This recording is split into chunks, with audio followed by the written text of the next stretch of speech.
Hello students, welcome back to CBSE corner. आज हम बात करेंगे पॉलिनोमियल्स क्लास 9th के लिए। पॉलिनोमियल क्लास 9th का एक इम्पोर्टेंट चैप्टर है जिसको आज मैं आप लोगों को फर्स्ट पेज से लाइन बाय लाइन उसको समझाने वाला हूँ।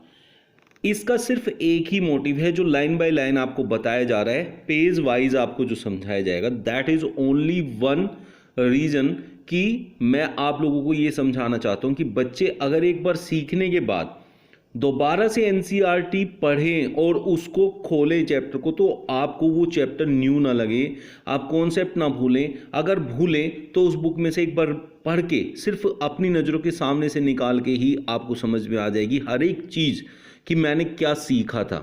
तो दैट्स वाई मैंने उसका हर एक पॉइंट को यहाँ कवर अप किया है पेज वाइज एनसीईआरटी की बुक को। चलिए स्टार्ट करते हैं। Polynomials in one variable. First of all polynomials और one variable. What is variable? तो इसके लिए पहले वेरिएबल को जानना जरूरी होगा। वेरिएबल इज वन जिसकी वैल्यू चेंज हो सकती है, जो बदला जा सकता है, जो वेरी करता है, उसको वेरिएबल कहते हैं। अब बात आती है पॉलिनोमियल की। पॉलिनोमियल कैसे बनता है? जब वेरिएबल, कांस्टेंट, कोफिशिएंट्स सबको मिला के जब हम अलग अलग टर्म्स को या अकेली एक टर्म को लिखते हैं उसको हम पॉलिनोमियल कहते हैं। How and how is it written और अंडरस्टूड, तो वो देख लेते हैं। अब हमारे पास जो वेरिएबल है वो किसी भी एक सिंबल से डिनोटेड होता है, कोई भी एक रियल वैल्यू जो ले सके। उसके लिए हम एक्स वाई जेड एक्सेट्रा जो है लेटर्स को यूज करते हैं एज अ वेरिएबल। अब जैसे यहां 2x लिखा हुआ है, what is 2x? 2x this is the variable जो कि वेरी कर सकता है, लेकिन इसके साथ जो लिखा रहता है दैट इज कोफिशिएंट, ये कोफिशिएंट होता है। अब ऐसे ही हम कितनी भी वैल्यूज को लिख सकते हैं, इसमें हम माइनस में भी ले सकते हैं, इंटीजर्स वैल्यू भी हम यहां कंसीडर कर सकते हैं। ये सब आपकी अलजेब्रिक एक्सप्रेशंस हैं। अब हमारे पास इसमें देखिए उसने क्या कहा है, कांस्टेंट और एक यहां इनटू एक्स है, तो ये कांस्टेंट पहले वाली वैल्यू को कांस्टेंट और बाद वाली वैल्यू को हम वेरिएबल कहते हैं। इसमें 2 की जगह अगर ए एक्स लिखा है तो भी ये क्या है, एक कोफिशिएंट का काम करेगा और ये एक वेरिएबल का काम करेगा। तो हम यहाँ कॉन्स्टेंट्स जो यहाँ कोफिशिएंट्स हमने लिखे हैं, यहाँ देखिए कांस्टेंट एंड कोफिशिएंट्स दो अलग अलग बात है। कांस्टेंट इसलिए इसको बोल सकते हैं कि इसकी वैल्यू चेंज नहीं होती है, ये 2 है तो 2 ही रहेगा, लेकिन ये x के साथ मल्टीप्लाइड है, इसको इंडिकेट करता है कि x कितने टाइम्स यहां है। तो इस चीज को हम इसका कोफिशिएंट कहते हैं। ये कोफिशिएंट हमें ये बताता है कि x प्लस x, 2 बार मैंने x लिया है इसलिए ये 2x हो जाता है। ये चीज यहां पर बताता है, इसलिए मैं इसको कोफिशिएंट कहता हूं। ये कोफिशिएंट होता है। हाउएवर अब हमारे पास वो क्या कह रहा है, there is a difference between letter denoting a constant and a letter denoting a variable, जिसको हमने ऊपर देख लिया अच्छे से कि हम एक्स वाई जेड के फॉर्म में यूज करते हैं वेरिएबल्स को और ए बी सी की फॉर्म में यूज करते हैं आपके कोफिशिएंट्स को। The values of the constant do not change in the given problem, but the value of a variable can keep changing. अब हम पहले ही इसको डिस्कस कर चुके कि वेरिएबल वो होता है जो वेरी करता है, जो चेंज हो सकता है। अब हम उसको जो उसके साथ लिखा है ये फिक्स्ड है, 2 फिक्स्ड है और ये वेरी कर सकता है। ये जो पॉइंट्स, ये जो वर्ड्स मैंने अंडरलाइन किए हैं यहाँ, आप ऐसे ही इसको देखेंगे, हमेशा ऐसे ही रिवाइज करेंगे। बस इन वर्ड्स को पढ़ते ही आपको सब याद आ जाएगा हमें कैसे समझाया गया था या हमने कैसे उसको समझा था।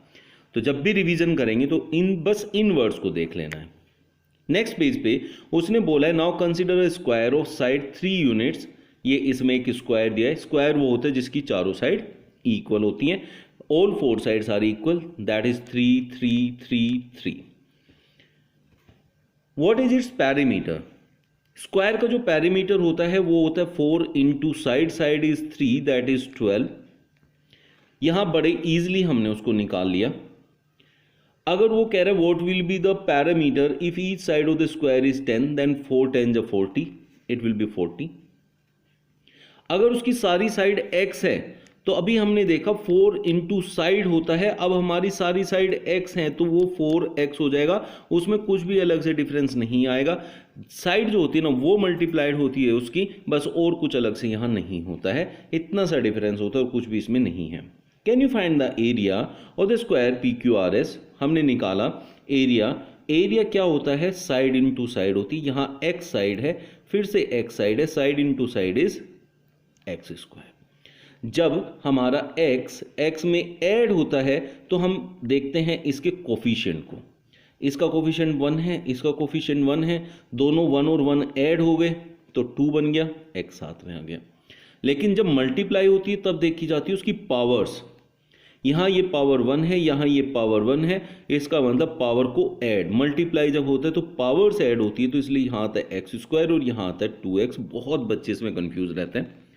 कुछ बच्चों को लग रहा होगा कितना बेसिक सी चीज़ें बताई जा रही हैं, बट माय मोटिव इज कि हर एक बच्चा इसे सीख पाए और एक बारी जिसको आता भी है तो उसको रिवाइज हो जाए। चलिए अभी देखें, x square is an algebraic expression. You are also familiar with other algebraic expressions like 2x, x square plus 2x, like this. Note that all the algebraic expressions we have considered so far have only whole numbers as the exponents of the variable. Expressions of these form are called polynomial in one variable. ये बहुत important बात है जो अभी आपने देखी, exponents of the variable is a whole numbers. मतलब जो भी आप यहां वेरिएबल लेंगे उस वेरिएबल की जो पावर होगी वो होल नंबर में होगी। अगर पावर होल नंबर में नहीं है, फ्रैक्शन में है, तो that can not be a variable. वो वेरिएबल जिसकी पावर जो है वो होल नंबर में नहीं है तो उसको हम यहां पोलिनोमियल नहीं कह सकते। That will B not be a polynomial. Polynomial वो होता है जिस भी वेरिएबल की पावर जो होती है वो होल नंबर्स में होती है, ना कि फ्रैक्शंस में। तो फ्रैक्शंस में कभी भी उसकी पावर जो है वो नहीं होगी। यहां जो एक्सपोनेंट्स है that is talking about the powers, जो पावर्स हम बात कर रहे हैं। अगर मैंने बात की रूट एक्स की तो इसका मतलब होता है x raise to the power 1/2, जो कि आपका होल नंबर नहीं है। सो जब ये बात की जाएगी, इसकी बात की जाएगी, इसके साथ कुछ भी मैं एक इक्वेशन बनाऊंगा तो that will not be considered as a polynomial, वो पोलिनोमियल नहीं होगी। दो कंडीशन होती है कि एक तो इनकी जो डिग्री है, पावर है, ये जो एक्सपोनेंट है ये आपका होल नंबर होना चाहिए, फ्रैक्शंस में नहीं होना चाहिए। In the examples above, the variable is x. For instance, x cube minus x square plus 4x plus 7 is a polynomial in x. Similarly, this is a polynomial in y, and similarly, this is a polynomial in t. But इनमें सब में एक बात देखने की है, इसमें भी सब कुछ बस x x करके है, इसमें सब कुछ y y करके है, और इसमें सब कुछ t के साथ है। तो इसका मतलब हमने सिर्फ एक एक वेरिएबल को यूज किया है। That's why they are called polynomial in one variable. अब आप यहां देखें x square minus 2x, the expression x square and 2x are called the terms. x square plus 2x, these are called terms, जो अलग अलग लिखी जाती हैं प्लस माइनस के साथ, उनको टर्म्स कहते हैं। बहुत से बच्चे कंफ्यूज रहते हैं कि 2x है तो एक x टर्म होगा, एक 2 टर्म होगा, ऐसा नहीं होता है। This whole is called a term, ये पूरा का पूरा एक टर्म बोला जाएगा, अकेले अकेले टर्म नहीं होते हैं। और ये एडिशन है या सब यहाँ सब्ट्रैक्शन है, then they will be called as different terms. But बीच में अगर मल्टीप्लीकेशन होता या डिवीजन होता, they would have been considered as a single term. तो ये आपने देखा। फिर उसके बाद अब यहां देखें तो आप देखें 1 2 3, ये 3 टर्म्स से बना हुआ है, तो ये अलग अलग तीनों टर्म्स लिखी हुई हैं। अब इसमें जो ये 3y² प्लस 5y प्लस 7 जो बिना किसी वेरिएबल के लिखा जाता है दैट इज अ कांस्टेंट, और जो यहां y² के साथ लिखा है 3y², this is the coefficient of y², जबकि जो 5 के साथ y लिखा है तो इस 5 को हम कहेंगे कोफिशिएंट ऑफ y। जबकि जो 7 है दैट इज इंडिविजुअल, तो वो होगा आपका कांस्टेंट। अब इसमें देखें यहां -x³ + 4x² + 7x - 2, 1 2 3 4, यहां 4 टर्म्स हैं और यहां जो पहली टर्म लिखी है दैट इज -x³। अगर ये टर्म माइनस के साथ है, माइनस से स्टार्ट हुई है या इसका साइन जो है वो माइनस है, उससे कोई मायने नहीं रखता है, माइनस प्लस दोनों वैल्यूज हो सकती हैं, तो ये टर्म कंसीडर की जाती है। कोफिशिएंट्स वी हैव डिस्कस्ड, उसको दोबारा से बताने की जरूरत नहीं है। किसी भी वेरिएबल की अगर पावर 0 होती है तो वो 1 कंसीडर किया जाता है। इनफैक्ट किसी की भी वैल्यू, कोई भी वैल्यू हमें दी है, कोई वेरिएबल है या कांस्टेंट है या कुछ भी है, अगर उसकी पावर दी है, मतलब उस पे पावर लिखी हुई है 0, तो उसको हम 1 कंसीडर करते हैं। तो कोई भी पावर, किसी भी वेरिएबल की पावर अगर 0 होती है तो वो हमेशा 1 होता है। Do you know the coefficient of x in x² - x + 7? अब यहां x² - x + 7, इसमें x के साथ जो है वो -1 है और x² के साथ -1 नहीं है, यहां 1 है। ये माइनस, ये जो माइनस होता है ये इसके पीछे लिखे वेरिएबल के लिए होता है, ना कि आगे लिखे वेरिएबल के लिए होता है। ये बच्चों को बहुत कंफ्यूज करता है, बहुत सारे बच्चे ऐसे कंफ्यूज हो जाते हैं, तो उससे कंफ्यूज होने की जरूरत नहीं है। x² मतलब उसके आगे यहां क्या लिखा हुआ है, that is its sign and the coefficient. इसके आगे कुछ नहीं लिखा हुआ है तो इट मीन्स इट कंटेन्स 1। जब आगे कुछ नहीं लिखा है तो उसका मतलब होता है 1, क्योंकि जैसे 3 लिखा है तो हम कह सकते हैं 1 × 3, तो 1 लिखा नहीं है but it is considered with 3। Therefore, the coefficient of x² is 1, but the coefficient of x is -1, तो साइन भी वहां कंसिडर किया जाता है। 2 is also called a polynomial, 2 भी एक पोलिनोमियल है। देखिए कोई भी नंबर होता है ना, वो कोफिशिएंट की तरह वर्क करता है जब वो वेरिएबल के साथ लिखा जाता है, जैसे यहां 2x लिखा है। लेकिन जब वो अकेला लिखा जाता है तब वो पोलिनोमियल कहलाता है। पोलिनोमियल, हर कोई पोलिनोमियल होता है, बस 2 केस में पोलिनोमियल नहीं होता है। एक तो उसको पावर जो है ना वो आपकी पावर फ्रैक्शंस में नहीं होनी चाहिए, मतलब रूट में नहीं होनी चाहिए, क्यूब रूट ऐसे करके नहीं होनी चाहिए। और दूसरा वो माइनस में उसकी पावर नहीं होनी चाहिए, मींस लाइक 2/y नहीं होना चाहिए जैसे ये है, क्योंकि यहां y की पावर -1 हो जाएगा ऊपर जाके, जो कि इसमें पोलिनोमियल में काउंट नहीं किया जाता है। अब जो ये नंबर होते हैं इनको भी हम पोलिनोमियल कहते हैं, and they are called constant polynomials. Constant polynomials कहा जाता है। मैं तब से आपको बता रहा हूं कि जो अकेला नंबर लिखा जाता है उसको हम कांस्टेंट कहते हैं, तो इसीलिए इसको कांस्टेंट पोलिनोमियल बोला जाता है। उस कंडीशन में हम ये मानते हैं कि जैसे हमारे पास 2 लिखा है तो हम ये मान लेते हैं कि इसके साथ कोई x है जिसकी पावर 0 है, तो हमारे पास वेरिएबल है लेकिन विद 0 पावर, तो उसकी पावर 0 होने की वजह से वो उसकी वैल्यू 1 हो जाती है, तो इसलिए 2 × 1 is 2। Therefore, this is also a polynomial, but x यहाँ रिप्रेजेंट नहीं हो रहा है, वेरिएबल रिप्रेजेंट नहीं हो रहा है, तो इसलिए हम इसको कांस्टेंट पोलिनोमियल कहते हैं। 0 अगर कहीं लिखा है that is also a polynomial, but that is a 0 polynomial, उसका नाम ही रखा जाता है 0 पोलिनोमियल। अब ये एल्जेब्रिक एक्सप्रेशंस हम यहां देख लेते हैं। दिस मैंने इसको बताया, ये क्या है 1/x, मैं यहां आपको बता चुका हूं 2/y करके, ये पावर ऊपर जाके माइनस की हो जाएगी x⁻⁻1 जैसे यहां लिखा है, और वो पोलिनोमियल में काउंट नहीं होता है। तो क्यों ऐसा क्यों होता है?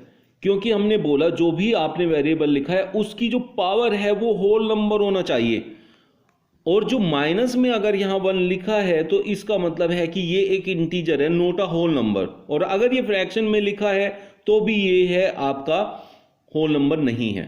तो यहां जैसे हमने लिखा √x, दैट मीन्स x⁻1/2, तो सिंपली हम कह सकते हैं कि उसकी पावर को होल नंबर होना ही पड़ेगा अगर पोलिनोमियल में कंसीडर करना है तो। Now root x plus 3 can be written as x raise to power 1/2, जो कि मैं बता चुका हूं that is not a whole number. तो ये सब आपको समझ में आ गया होगा why they are not considered as a polynomial. यहां उसने कहा है what about this one, this is cube root of y. अगर ऐसे लिखा है तो इसका मतलब होता है 3 into root y, 3 times of root y. और अगर ऐसे 3 यहां ऊपर लिखा हो तो इसका मतलब होता है cube root of y, which means y raise to the power 1/3, and this is not a whole number, so it will not be a polynomial. If the variable in the polynomial is x, we may denote the polynomial. Okay, polynomial is denoted by p, and अगर x में पूरा का पूरा polynomial लिखा है तो we'll consider it as px। तो जिसमें लिखा रहता है जैसे यहां ये qx है like this, अब हम इनको लिख सकते हैं। अब इसमें कितनी टर्म्स होती हैं, कितनी टर्म्स नहीं होती है, वो हमें देखना होता है। तो टर्म्स जो होती है वो फाइनाइट होती हैं, कितनी टर्म्स हैं। अब टर्म्स के अकॉर्डिंग हम इनको डिफरेंशिएट करते हैं। अब हमारे पास अगर एक टर्म लिखी है सपोज 2x², बस एक ही टर्म है, then that type of polynomial are called monomials. Means one terms के साथ एक पॉलिनोमियल को लिखा गया है, therefore that is called monomial. अगर एक से ज्यादा टर्म होती है लाइक 2x² + 9 हमने कहा, तो ये दो टर्म्स के साथ आ गया, दैट इज कॉल्ड बायनोमियल। अगर 3 टर्म्स के साथ है दैट इज ट्राइनोमियल। अब ये ट्राइनोमियल है, इसमें x + x² + पाई जब हम लिखते हैं ना तो यहां ऑर्डर मैटर नहीं करता, x² बाद में लिखा है, x पहले लिखा है। द मैटर इज कि हमारे पास यहां वेरिएबल्स हैं with some powers and this is considered as the constant. ये हमारे लिए कांस्टेंट है। एक टर्म, दो term, 3 term all are attached with the positive sign, means they are added to each other, therefore this is a term, this is a polynomial with 3 terms and will be called as trinomial. तो ये trinomial बोला जाएगा। अब हमारे पास यहां देखें तो what is this, इसमें आपके पास जो ये पॉलिनोमियल लिखा है इसमें सबसे ज्यादा पावर वाला x जो है वो 3 के साथ है, दैट इज 3x⁻⁷। और जो सबसे बड़ी पावर वाली वैल्यू होती है that is called the degree of the polynomial. इस पूरे पॉलिनोमियल की डिग्री जो है वो 7 है। तो इसका मतलब पॉलिनोमियल के अंदर जो हाईएस्ट डिग्री होती है, मींस द हाईएस्ट पावर होती है, वो उस पूरे पॉलिनोमियल की डिग्री कहलाती है। So this is a polynomial with degree 7, this is a polynomial with degree 6। तो highest power is called the degree of that polynomial. The degree of a non zero constant polynomial is 0। What is it, like 2। अब हमारे पास इसके साथ कोई भी variable नहीं है तो हम कह सकते हैं कि x⁻⁴ है, क्योंकि ये था 2 को हम लिख सकते हैं 2 × 1 and x⁻⁴ is 1। Therefore the highest power is 0 of what, the variable. Variable की यहां सबसे बड़ी जो पावर है वो 0 है, देयरफॉर हमारे पास 2 ही बचता है। तो इसीलिए उसने बोला degree of non zero constant polynomial is 0। Non zero लिखा क्योंकि वहां वो 0 नहीं होना चाहिए, कुछ नंबर तो होना चाहिए। कांस्टेंट इसलिए क्योंकि उसके पास कोई भी x की वैल्यू, y की वैल्यू, मतलब कोई भी वेरिएबल है नहीं, तो इसलिए this is called the non zero constant polynomial. और इसकी जो डिग्री आई वो 0 क्यों आई वो आपको यहां से समझ में आ गया होगा। Find the degree of each of the polynomials given below. यहां आप देखें तो x की सबसे बड़ी पावर जो है वो 5 है, therefore the degree will be 5, the degree will be 8 and degree is 0। क्योंकि अभी सेम एग्जांपल को हमने पीछे कंसीडर किया कि इसके साथ कुछ भी नहीं है, तो हम इसे ऐसे लिख सकते हैं 2 × 1, और किसी भी वेरिएबल की डिग्री 0 होती है, पावर 0 होती है, तो वो 1 कंसीडर होता है, तो इसकी डिग्री हुई 0। Now comes linear polynomial, quadratic polynomial, cubic polynomial. तो इसमें क्या होता है कि डिग्री पे डिपेंड करता है, पीछे तक टर्म्स पे, monomial, binomial, trinomial, all were depended on the terms, कितनी टर्म्स मिलके पॉलिनोमियल बना है। यहां बात आती है कि लीनियर, क्वाड्रेटिक एंड क्यूबिक। तो लीनियर जो होते हैं वो होते हैं जिसमें वेरिएबल की जो पावर है वो 1 होती है। हम डायरेक्टली क्या कह सकते हैं कि अगर किसी भी पॉलिनोमियल की डिग्री 1 है, डिग्री मींस हाईएस्ट पावर, तो वो होगा आपका linear polynomial, like 2x minus 1, 2x minus 1, the highest power is 1। तो डिग्री 1 होने की वजह से इसको हम लीनियर कहते हैं। और जैसे यहां डिग्री 2 ही, ये हाईएस्ट पावर इज 2, तो डिग्री 2 हो गई, डिग्री 2 होते ही दैट इज कॉल्ड क्वाड्रेटिक। और जैसे ही डिग्री 3 हो जाती है दैट इज क्यूबिक पॉलिनोमियल। तो क्वाड्रेटिक पॉलिनोमियल के लिए आपकी एक स्टैंडर्ड इक्वेशन बन जाती है, that is ax² plus bx plus c। इस फॉर्म में जो भी इक्वेशन लिखी होगी, जो भी आपका पॉलिनोमियल लिखा हुआ होगा, that will be called as the standard equation, या फिर कहेंगे क्वाड्रेटिक पॉलिनोमियल।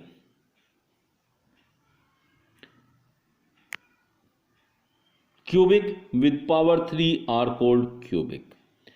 अब हमारे पास पावर 3 से ज़्यादा भी हो सकती है, बट आपको इतना ही यहाँ पर कंसीडर करना है, तो इतने से ही आपका काम चल जाएगा। इस पेज पे बाकी कुछ समझने के लिए बचा नहीं है, तो हम यहाँ आपको इतना ही समझा रहे हैं। फिर उसके बाद यहाँ से आते हैं कि zero polynomial, zero polynomial is only zero.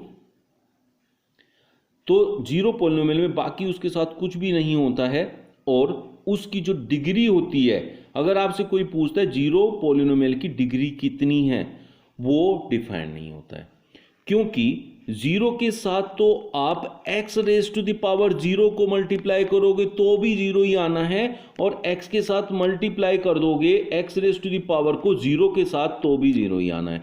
तो यहाँ x की कितनी पावर के साथ इस जीरो को मल्टीप्लाई किया गया है वो तो डिफाइंड है ही नहीं ना। तो इसलिए हम ये कह सकते हैं कि जो डिग्री होती है जीरो पॉलिनोमियल की, वो कभी डिफाइंड नहीं होती है। नाउ अब हम चलते हैं आगे, in which we are approaching to our exercise. This exercise will be covered in next class. I hope कि आपको बहुत अच्छे से समझ में आया होगा। फिर भी जिन स्टूडेंट्स को कोई डाउट आ रहा है, नहीं समझ में आ रहा है, तो मुझे कमेंट बॉक्स में लिख सकता है। नेक्स्ट वीडियो में उनके डाउट्स को कवर किया जाएगा। मिलते हैं नेक्स्ट वीडियो में। Thank you.